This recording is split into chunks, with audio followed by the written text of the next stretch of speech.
Base po sa ating latest satellite image, kung mapapansin po natin, meron po tayong namamataan ng mga kaulapan na nakakaapekto sa malaking bahagi ng ating bansa.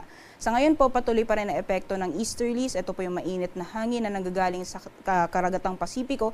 At dulot po ng epekto ng easterlies, posible pong makaranas ng maulap na panahon na may kasamang kalat-kalat ng mga pagulan sa area po ng Visayas pati na rin sa Palawan. So kung makikita po natin yung mga paggalaw ng kaulapan, although naapektuhan po dito sa may area ng Visayas, unti-unti po itong kumikilos at naapektuhan din yung Palawan area. So asahan po natin, possible po yung mga kulimlim na panahon sa Visayas, unti-unti din po maapektuhan dito sa Palawan. Samantalang sa nalalabing bahagi naman po ng ating bansa, kung makikita po natin, although may namamataan po tayong mga kaulapan na hindi po siya tumatagal or hindi po inaasahan na tatagal buong maghapon. So asahan pa rin po natin yung mainit na panahon, liban na lang po yung mga tsansa ng mga isolated or ito po yung mga panandaliang buhos ng ulan, lalong-lalo na pagdating sa hapon o sa gabi.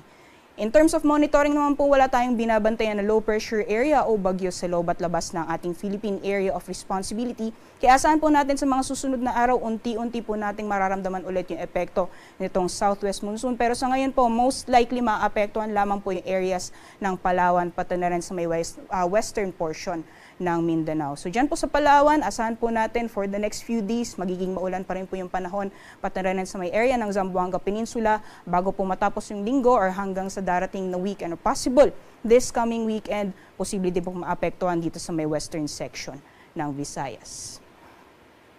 So magiging lagay naman po ng panahon ngayong araw gaya ng nabanggit natin kanina, although asahan pa rin po natin yung mainit at maalinsahang panahon ngayong araw sa malaking bahagi ng Luzon, may mga tsansa pa rin po ng mga isolated rain showers or thunderstorms, lalong-lalo na pagdating sa hapon o sa gabi. Sa agwat naman po ng temperatura, inaasahan natin ngayong araw para sa Lawag maglalaw na 24 hanggang 33 degrees Celsius, 18 to 24 naman para sa Baguio City. Agwat ng temperatura para sa Tuguegarao maglalaw mula 25 hanggang 34 degrees Celsius, 25 to 32 naman para sa Legazpi City. At sa Tagaytay maglalaw mula 23 hanggang 31 degrees Celsius. Maximum temperatures naman for Metro Manila area ngayong araw possible na umabot ng 33 degrees Celsius. Sa nalalabing bahagi naman po ng ating bansa, gaya na nabanggit natin kanina, dulot na epekto ng easterlies, yung mga kaulapan na dinadala nitong hangin na nanggagaling sa karagatang Pasipiko, posible pong makaranas ng mga maulan na panahon sa malaking bahagi ng Visayas pati na rin sa Palawan. Samantalang patuloy pa rin po yung mainit na panahon sa malaking bahagi ng Mindanao, although possible po yung severe thunderstorms lalong-lalo na dito sa may area ng Basilan, Sulu at Tawi-Tawi. So ingat po tayo sa ating mga kababayan dyan.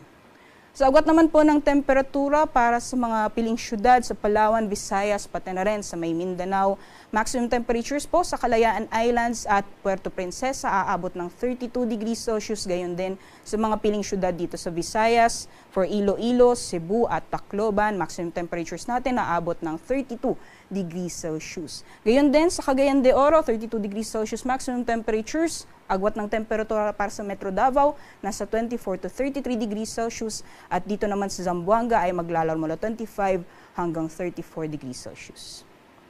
Sa kalagayan po ng ating karagatan, wala pa rin tayong gale warning sa ngayon, kaya malaya pa rin makakapalaot yung ating mga kababayan, lalong-lalo na yung may mga maliit na sakyang pandagat. Iba yung pag-iingat naman po sa mga offshore thunderstorms, ito po yung mga thunderstorms na nangyayari sa karagatan.